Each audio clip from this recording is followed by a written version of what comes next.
स्वामी जी, वस्तु के व्यवस्थित ज्ञान को विज्ञान कहा जाता है और विज्ञान शब्द जो है वो बहुत प्रचलित है। वर्तमान युग विज्ञान का युग है। जो कुछ भी ये भौतिकता की चकाचौंध आप देख रहे हैं, मोबाइल है और क्या क्या इंप्रूवमेंट हो गया है कि व्यक्ति बैठे बैठे विदेश में बात करता है। और कितनी बात कहें कि इतना डेवलपमेंट हुआ, ये सब विज्ञान की वजह से हुआ है। ये सारी दुनिया जानती है, जो कि विज्ञान की वजह से एक जगह से दूसरी जगह से जुड़ी हुई है। लेकिन जो भौतिक विज्ञान है वो भौतिक तत्वों पर काम करता है। उसका लक्ष्य है कि सत्य की प्राप्ति करना। और हमारा जो दूसरा पक्ष हमारे इंडियन कल्चर का है वह है अध्यात्म विज्ञान। उनका भी लक्ष्य है सत्य को प्राप्त करना, लेकिन वो लेबोरेटरी जो है खुद के शरीर को, खुद की आत्मा को, खुद के चित्त को, खुद के जो है वो अंतःकरण को बनाते हैं। जबकि भौतिक विज्ञानी बाहर की लेबोरेटरी के आधार पे वो करते हैं।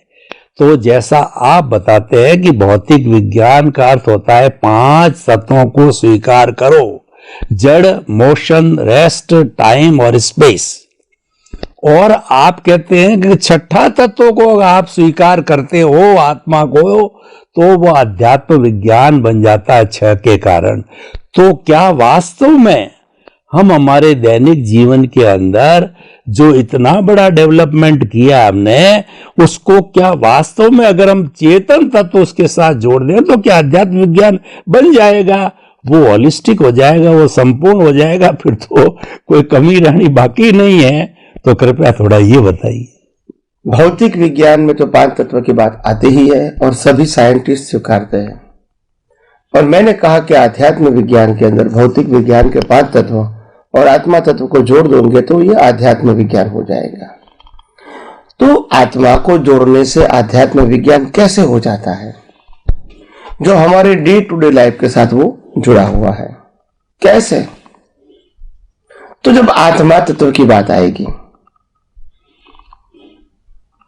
तो सनातन सुख की बात आएगी, टेम्पररी सुख की बात आएगी। जब आत्मा तत्व की बात आएगी तो कर्म की बात आएगी, कर्म फल की बात आएगी, यानी कॉज एंड इफेक्ट की बात आएगी। जब आत्मा की बात आएगी तो बंधन की बात आएगी, मुक्ति की बात आएगी। जब आत्मा की बात आएगी तो पुनर्जन्म की बात आएगी।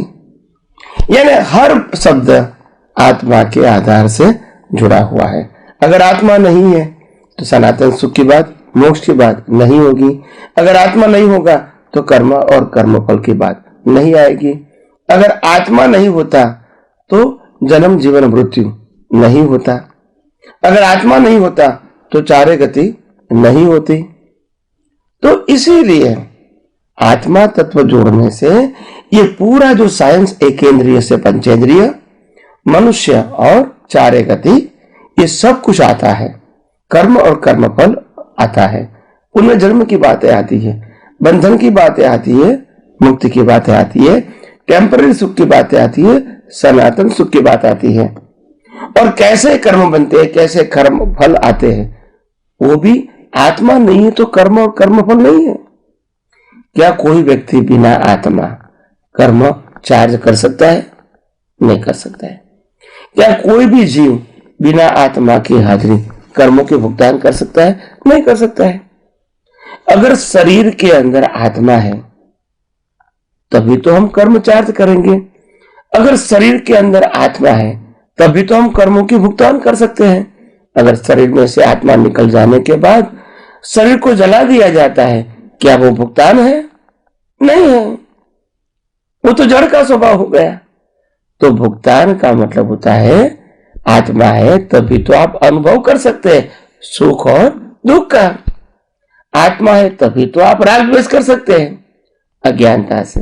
अगर आत्मा नहीं है राग द्वेष कैसे होगा? आत्मा नहीं है दृष्टि कैसे होगी? आत्मा नहीं है अनुभव कैसे होगा?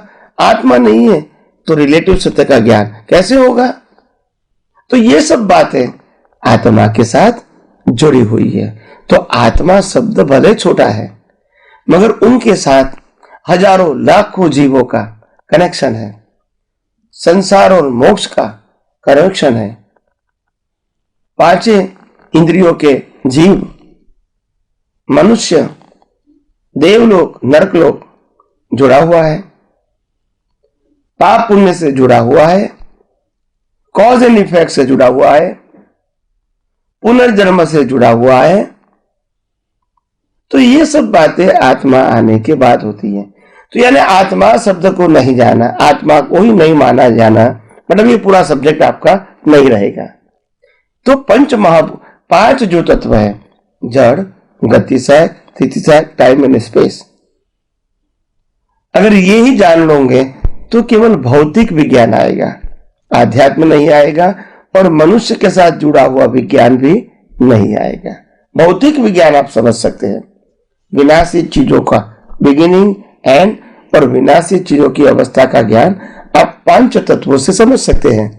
मगर जब शरीर की बात आएगी और शरीर के साथ जुड़ा हुआ आत्मा की बात आएगी, तभी ये बातें जुड़ती जाएगी कि कर्म किसको कहते हैं, पुनर्जन्म किसको कहते हैं, मान्यता का सुख किसको कहते हैं, सनातन सुख किसको कहते हैं, देवलोक किसको कहते हैं, नरक लोक किसको कहते हैं, पशु योनि किसको कहते हैं, एकेंद्रिय से पंचेंद्रिय किसको कहते हैं, चार प्रकार की गति किसको कहते हैं, बुद्धि किसको कहते हैं, और केवल ज्ञान किसको कहते हैं, तो पुरुषार्थ किसको कहते हैं, प्रारब्ध किसको कहते हैं, कर्म और कर्म फल किसको कहते हैं। ये सब बातें कब आएगी? जब आत्मा तत्व आएगा। तो आत्मा नहीं आएगा तो ये पूरा पैकेज नहीं आएगा। और इसीलिए आत्मा तत्व तो एक टाइटल है, उसकी गहराई में बहुत कुछ बातें हैं। तो आइए हम सब आध्यात्म विज्ञान में धीरे धीरे ये सब बातें समझने लगेंगे, क्योंकि ये बहुत इंपॉर्टेंट बातें हमारे जीवन में है। बिना सनातन सत्य जाना हमारा डेवलपमेंट, प्रगति संभव नहीं है, और बिना सनातन सत्य जाने टेंशन मुक्त होना संभव नहीं है। बिना सनातन सत्य जाने कर्म बंधन से या कर्म बंधन से मुक्ति पाना संभव नहीं है। बिना सनातन सत्य जाने देहाध्यास को तोड़ना संभव नहीं है, और बिना सत्य जाने, सनातन सत्य जाने अज्ञान को मिटाने का संभव नहीं है।